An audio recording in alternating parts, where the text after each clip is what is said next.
Assalamualaikum warahmatullahi wabarakatuh. Perkenalkan, nama saya Agnes Satriana, NIM 2019 dari kelas 4 MTSD. Di sini saya akan menjelaskan pengertian dari amal. Selamat menyaksikan.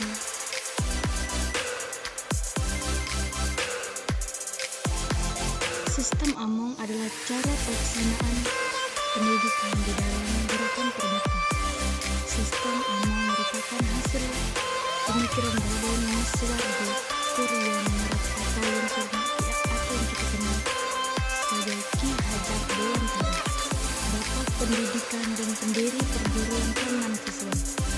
Sistem Among merupakan pendidikan yang dilaksanakan dengan cara memberikan kebebasan kepada peserta didik untuk dapat bergerak dan bertindak dengan leluasa dan sejauh mungkin menghindari unsur-unsur perintah, keharusan, paksaan, dan maksud untuk menemukan dan mengembangkan rasa percaya diri, kreativitas, dan aktivitas sesuai dengan aspirasi peserta didik.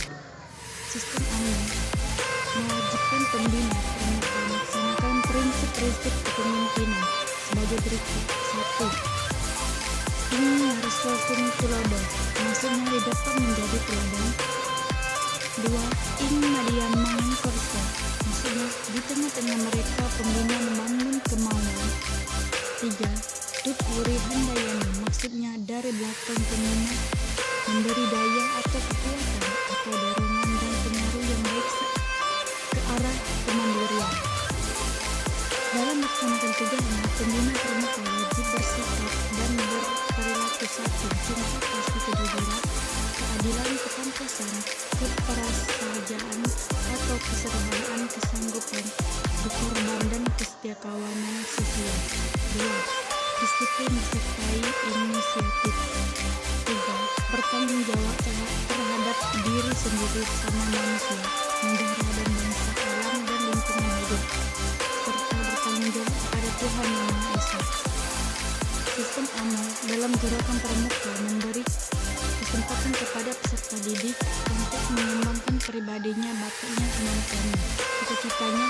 Pembina pramuka sebagai pamong hanyalah menjaga, membenarkan, meluruskan, mendorong, memberi motivasi, tempat berkumpul, berkonsultasi, dan bertanya. Peserta didik harus diperlakukan dan dihargai sebagai subjek pendidikan, bukan hanya sebagai objek pendidikan belaka yang hanya bergiat kalau disuruh pembinanya, tetapi mereka diberi kebebasan untuk bergerak dan bertindak dengan leluasa agar tumbuh rasa percaya diri, agar berkembang kreativitasnya sesuai dengan aspirasi mereka. Sekian, Assalamualaikum warahmatullahi wabarakatuh. Assalamualaikum warahmatullahi wabarakatuh. Perkenalkan, nama saya Rahmat Aryani, NIM 2019 dari kelas 4 program studi PTSD. Nah, di sini saya akan menjelaskan sedikit tentang sistem Among golongan siaga. Nah, sebelum itu, ada baiknya diketahui dulu apa itu pengertian sistem Among. Kata Among artinya adalah mengasuh, memelihara, atau menjaga. Orang yang melakukan sistem Among ini dinamakan pamong. Sistem Among merupakan sistem pendidikan yang dilaksanakan dengan cara memberikan kebebasan kepada peserta didik untuk dapat bergerak dan bertindak secara leluasa dengan sebisa mungkin menghindari unsur-unsur perintah, keharusan, dan paksaan. Sistem Among dipilih untuk menumbuhkan rasa percaya diri, kreativitas, dan aktivitas sesuai dengan aspirasi peserta didik. Nah, pembina pramuka juga harus tampil sebagai seseorang yang diteladani oleh peserta didiknya. Di dalam semua golongan, pembina pramuka berperan sebagai pemberi contoh dan teladan tentang perilaku dan pengalaman nilai-nilai sarta dan dharma pramuka. Sistem Among ini digunakan secara terpadu, tidak terpisah-pisah, dan saling berkaitan untuk semua golongan gerakan pramuka. Nah, sekarang penerapan sistem Among pada golongan gerakan pramuka siaga. Sifat dasar pramuka siaga adalah senang meniru, suka dipuji, suka bernyanyi, manja, dan masih senang bermain. Pada pramuka siaga, pembina lebih berperan banyak dalam memberikan pramuka untuk memunculkan daya kreasi peserta didik. Pembina juga memberikan dorongan dengan peserta didik dengan cara menyesuaikan sifat, daya nalar, dan suasana siaga. Sifat Rembang dengan di depan memberikan contoh atau tim Marso Sum Tulodo, porsinya harus lebih besar dibandingkan golongan pramuka lainnya.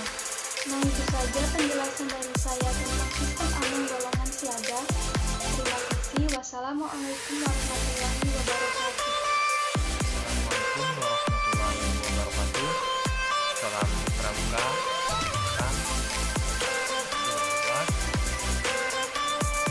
Izin Kak dan adik-adik menjelaskan materi tentang sistem among golongan penggalang. Sistem among dalam golongan itu kita harus memperhatikan perkembangan mitra didiknya secara pribadi agar perhatian terhadap pembinaannya dapat dilaksanakan sesuai dengan kepramukaan. Penyelenggaraan pendidikan kepramukaan dalam gerakan pramuka ditinjau dari hubungan antara pembina dengan peserta didik menggunakan sistem among. Pengertian sistem among pada pendidikan pramukaan, kata among artinya adalah mengasuh, memelihara, atau menjaga orang. Yang melakukan sistem among ini dinamakan pamong. Sistem among merupakan sistem pendidikan yang dilaksanakan dengan cara memberikan kebebasan kepada peserta didik untuk dapat bergerak dan bertindak secara leluasa dengan sebisa mungkin menghindari unsur-unsur perintah, keharusan, dan paksaan. Sistem among dipilih untuk menumbuhkan rasa percaya diri, kreativitas, dan aktivitas sesuai dengan inspirasi peserta didik.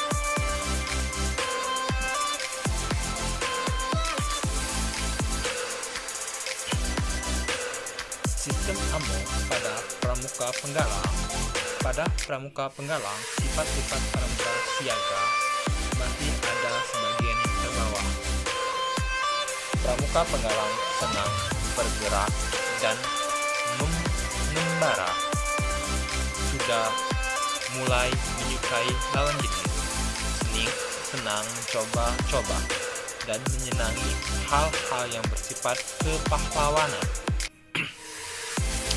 Pembina pramuka pada golongan penggalang berperan dalam mendorong dan membangkitkan semangat, motivasi, dan membangun kemauan yang lebih besar dari peserta didik sesuai prinsip kepemimpinan Ing Madya Mangunkarsa.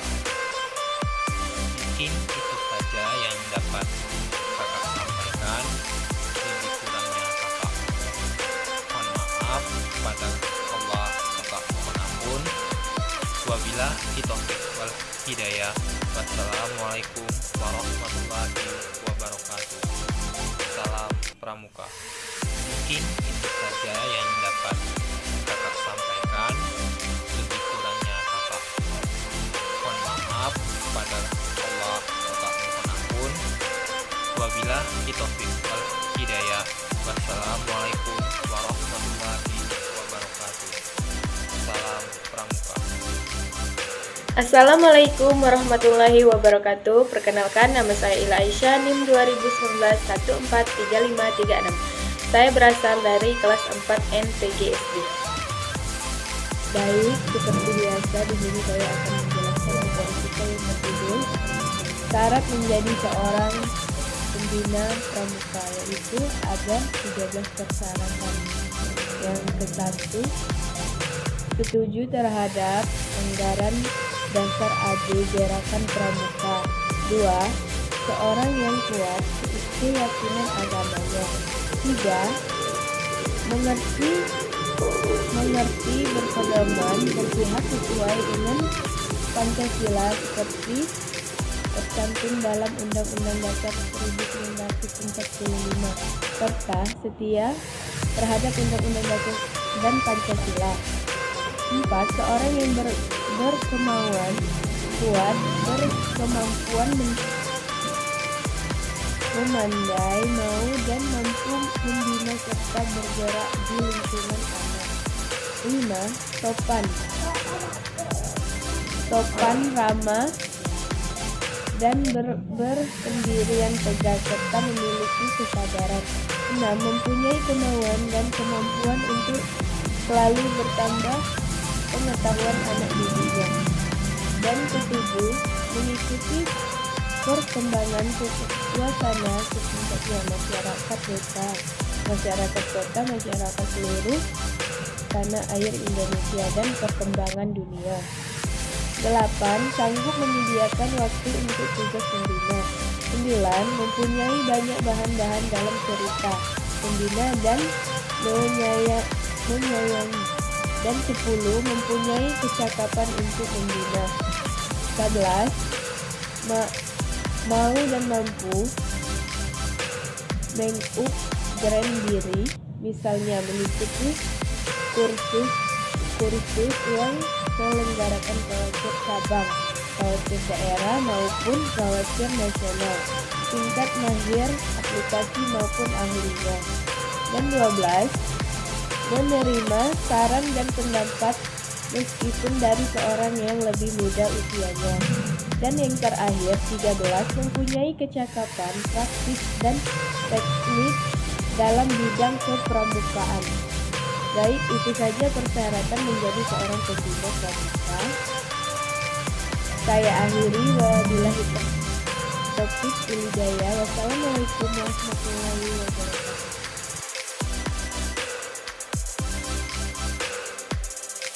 Assalamualaikum warahmatullahi wabarakatuh.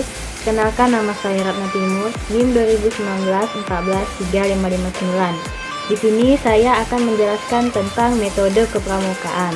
Pada dosen pengampu Bapak Dr. Haji Hendra Wijaya, SAG MPDI. Metode kepramukaan.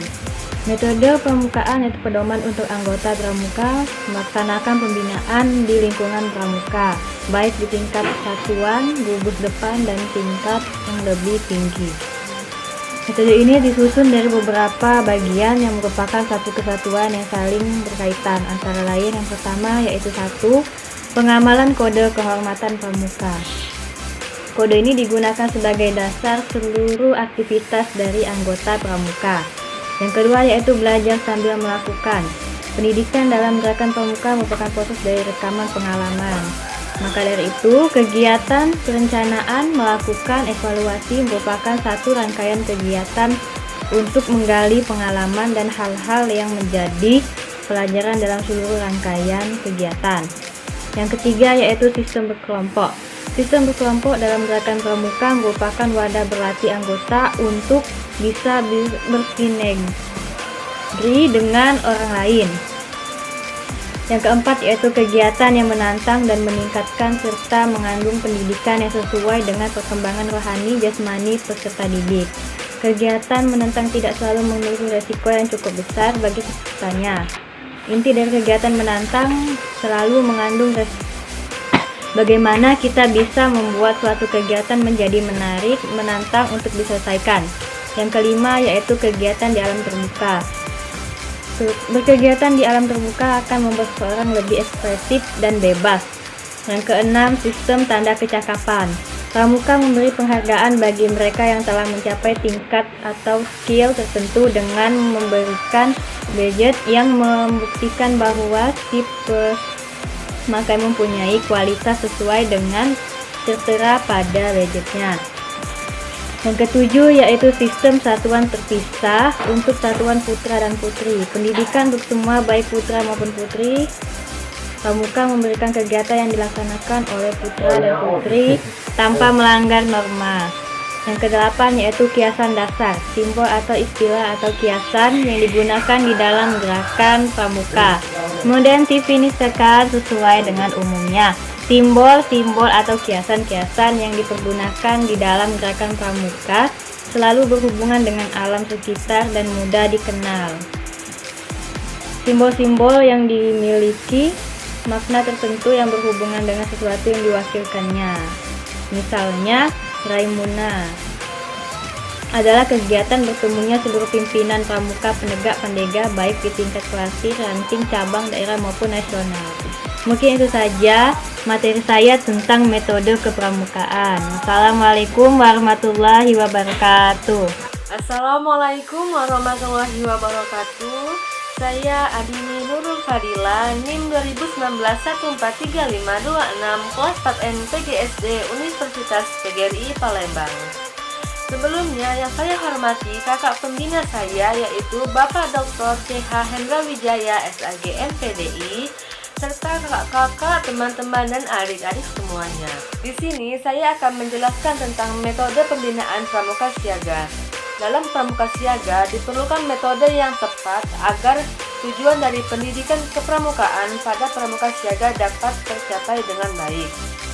Adapun beberapa metode yang dapat diterapkan untuk membina pramuka siaga antara lain: yang pertama, belajar sambil melakukan. Belajar sambil melakukan dilaksanakan dengan cara-cara berikut. Kegiatan pramuka dilakukan melalui praktek secara praktis sebanyak mungkin. Kemudian, mengarahkan perhatian peserta didik untuk melakukan hal-hal kegiatan yang nyata, serta merangsang rasa keingintahuan terhadap hal-hal baru dan keinginan untuk berpartisipasi dalam segala kegiatan. Yang kedua, sistem beregu. Sistem beregu dilaksanakan agar peserta didik memperoleh kesempatan belajar memimpin dan dipimpin dalam berorganisasi, memikul tanggung jawab, mengatur diri, menempatkan diri, bekerja sama dalam kerukunan atau gotong royong, serta peserta didik dikelompokkan dalam satu gerak yang dipimpin oleh mereka sendiri dan merupakan wadah kerukunan di antara mereka. Yang ketiga, kegiatan di alam terbuka.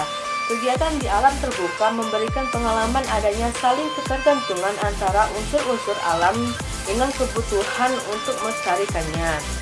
Selain itu, mengembangkan suatu sikap bertanggung jawab akan masa depan yang menghormati keseimbangan alam.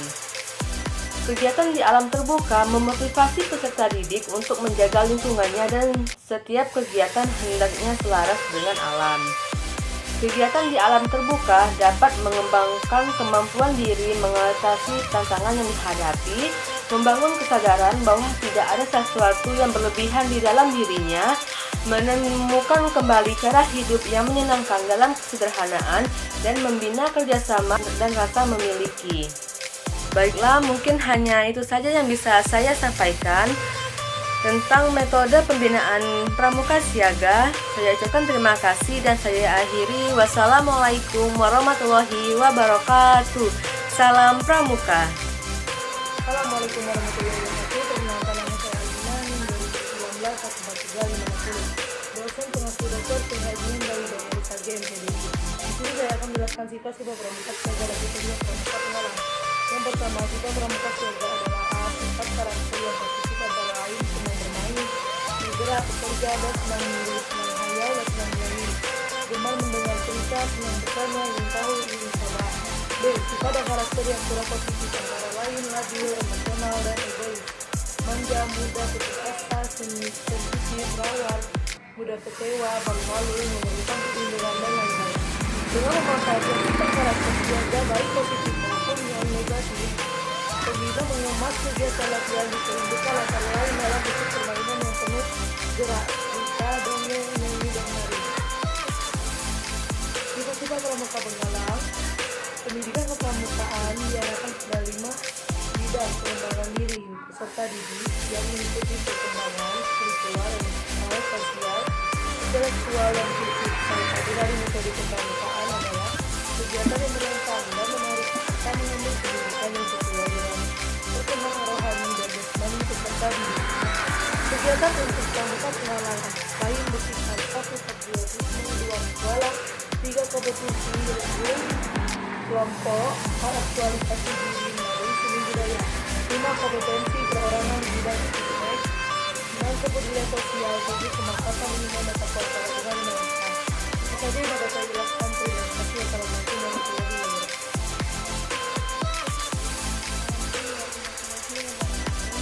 Perkenalkan, nama saya NIM 2019 143523 dari prodi PPC.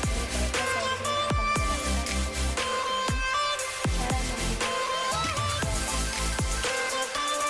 Adapun cara membina pramuka siaga adalah sebagai berikut. Dilakukan dengan penuh kesesuaian dan bermenit. 2. Membina siaga adalah tahap awal dalam pendidikan yang tidak sifat pembina siaga yang tidak bisa dicontoh oleh anak. Siaga harus tidak dimainkan misalnya pembina merokok, suka muntah, berkata ada jorok, dan sebagainya. 3. Materi pembinaan pramuka siaga banyak dibungkus hingga menarik, misalnya menceritakan sifat-sifat kepahlawanan yang perlu dicontoh oleh setiap orang dengan drama. 4. Sesuatu yang khayal baik untuk memupuk imajinasi siaga, tetapi jangan berlebihan. Cerita tentang fabel parabel baik pula untuk siaga. Dalam abad modern ini, baik pula apabila menggunakan imajinasi tersebut dipadukan dengan teknologi permainan perang-perangan tidak cocok untuk kejiwaan siaga. 6. Siaga harus juga diperkenalkan secara nyata, bagaimana setiap hari berbuat kebaikan baik dalam latihan maupun melalui pesan pembina untuk melaksanakannya di rumah. 7. Siaga diperkenalkan aturan-aturan keluarga dan cara-cara yang baik, misal bagaimana mematuhi ayah ibundanya. 8. Untuk melatih kreativitas siaga, tetap bertahan tanam, maka akan sangat baik mereka ditugasi membuat lagu sederhana, jingle, tarian, menulis pengalaman, atau mengarang atau membuat yel-yel yang menyeramakan kasih sayang. 9. Kehidupan siaga itu ada di peringkat 10. Pembina lebih banyak indra sosiulaga, maksudnya ialah di depan pembina menjadi teladan. Baiklah, kita sampaikan kepada Allah dan ampun. Wabillahi taufiq wal hidayah. Wassalamualaikum warahmatullahi wabarakatuh.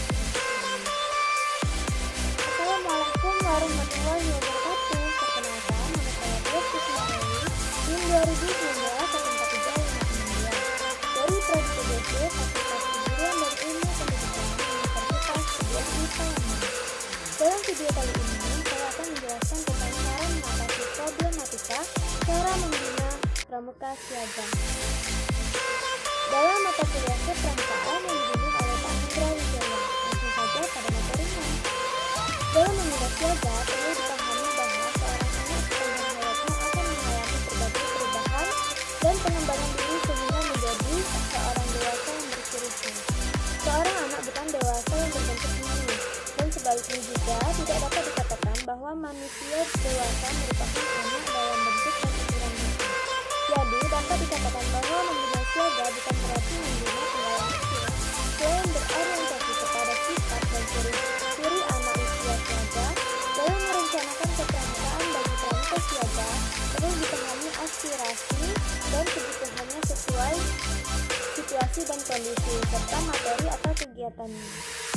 Dari uraian tadi, maka sangat pentinglah bagi setiap pembina siaga untuk lebih mengetahui dunia permainan dan imajinasi mereka, yang mana itu semua merupakan sebuah problematika yang kompleks dan akan sulit dihadapi bagi setiap pembina siaga jika kurang mengetahui dunia mereka.